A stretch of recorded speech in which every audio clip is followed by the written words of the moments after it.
Hello everyone and welcome to another video here on the channel. In this short video, technically season 3 episode 2 of Kick It to Scoops in shorts. As I mentioned in the previous video, please remember to like and subscribe.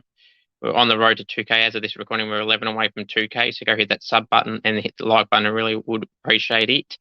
In this video, I'm going to go through my SUPERCOACH team reveal and of course my heavily debated team of the week. It's back.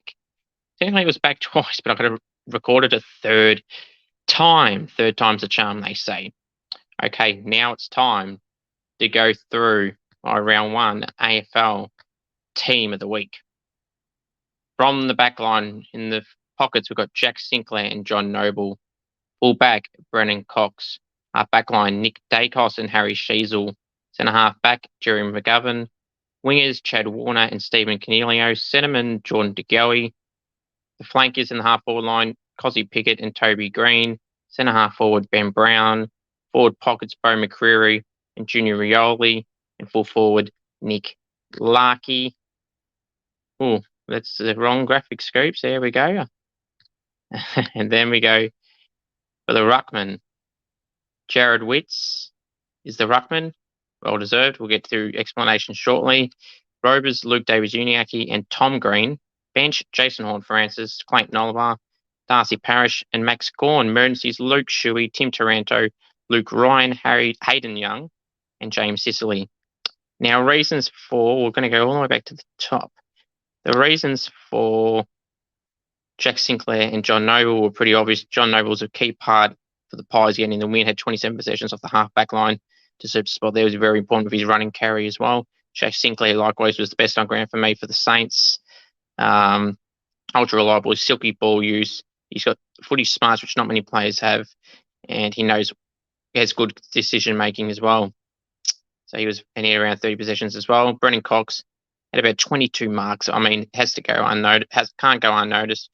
Yes, since the Saints were bombing it to them a lot of chipping sideways, but still a humongous effort from Brennan Cox. Nick Dacos, about 35 possessions. He was elite. Harry Sheasel on debut, the Rouge youngster who got the Rising Star nomination for the round. He had 34 with 9 marks, 9 score of moments, so he had to be in. Jerry McGovern was a rock down there for the Eagles. Had he not been there, the Eagles could have lost, 5+ goals. He was a rock back there, plenty of marks, intercept possessions, just like Jerry McGovern always does. Chad Warner kicked 3 behinds with 34 possessions, kicked 3, and the tables are turning, and he's BOG by a mile. Geordie De Goey was one of the one of many players that got the Pies over the line. 3 goals, 25 disposals. Pretty obvious he had to be in as well.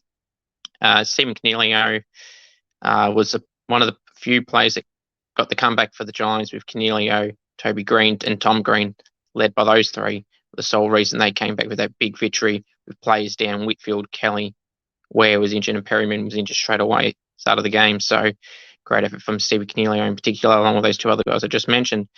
Cozzy Pickett kicked 4-4 with 19 possessions like Toby Green. Had to both be in the side. Ben Brown kicked 3-3, 15 possessions, had to be in as well. Bo McCreary, 2 goals, 21 possessions, a lot of tackling, a lot of pressure. Bo McCreary's been underrated. His season back half of the year for the Pies was great. In round 1, he was magnificent. Junior Rioli was one of the main reasons why the Power had a big win over the Lions. He set up the game in the first half. Early in the second quarter, he'd already kicked 2 goals with 12 touches, finished about 3 and 16.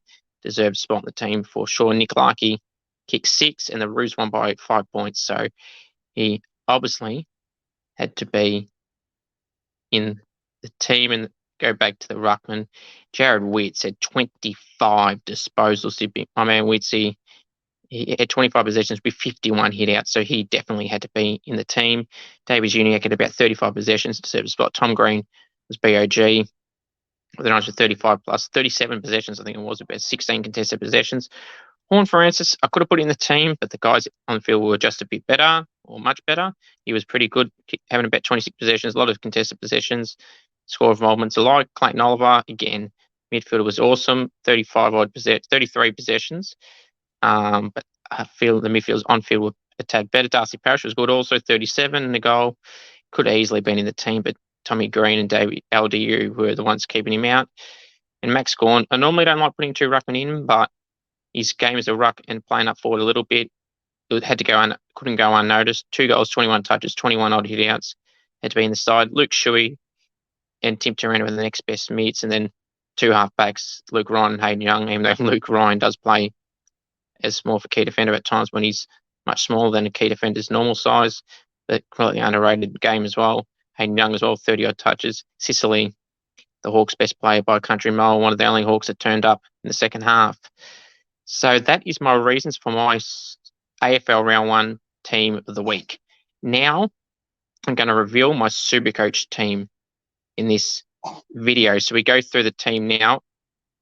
The back line is led by Jack Sinclair, James Sicily, and Nick Dacos. Is my three premium defenders. Jane Hunt scored 55. Wasn't too pleased with that. Ruben Ginby and Darcy Wilmot are my two rookies. They're locks in the team. I had Sinclair, Sicily, and Dacos, and Hunt, and Ginby since day one. Before I go through the mids again, this is what I scored for the round: 1,922, 3.4k remaining. Considering the highest score of the round was 2,366, I'm not too worried as what it would have been in a general round. Normally, a team of the week wins at least 2,500, so I'll take that. Now, going back through the team, my team reveal: Rory Laird was my captain this week. It was between him and Touk Miller. Touk Miller got injured, so I put Laird in the end. I would have Laird in general, but kind of all premium players in your team, unfortunately. Andy Brayshaw, Clayton Oliver, and Lachie Neale were all in since day one. Geordie DeGoey was in since day one. Will Ashcroft the same. Cam Mackenzie was definitely considered and was in and out a little bit, depending on price. Had him in. Ollie Hollands was a late in, was serviceable as well. On midfield bench was Campbell Chesser, Alwan David Jr., and Oscar Baker. Pretty handy choices there. Chesser I had for most of the year. Davey and Baker were more late towards the preseason game time. The rucks, Jared Witts and Rowan Marshall. I pump up Witsy a lot, so of course that means I had to have him in, and he'll be a lock this year providing he doesn't get injured. Rowan Marshall's almost the exact same. Going to be the sole ruck for the Saints this year the majority of the time. Hayes won't be back to around the bye. Tommy Campbell won't play every game if he gets picked, so Rowan Marshall, the sole ruck, will ruck 95% of games, has to be in at 508k. It's an absolute lock. Nick Madden is the loophole ruck and won't play for the first half of the year. Giants play a lot of Sunday games, so I would recommend getting Nick Madden as your ruck bench if you don't already. Forward line, Josh Dunkley, Rosie, the two locks from the team since day one. Nat 5, who underperformed on the weekend, very boring, scoring 26.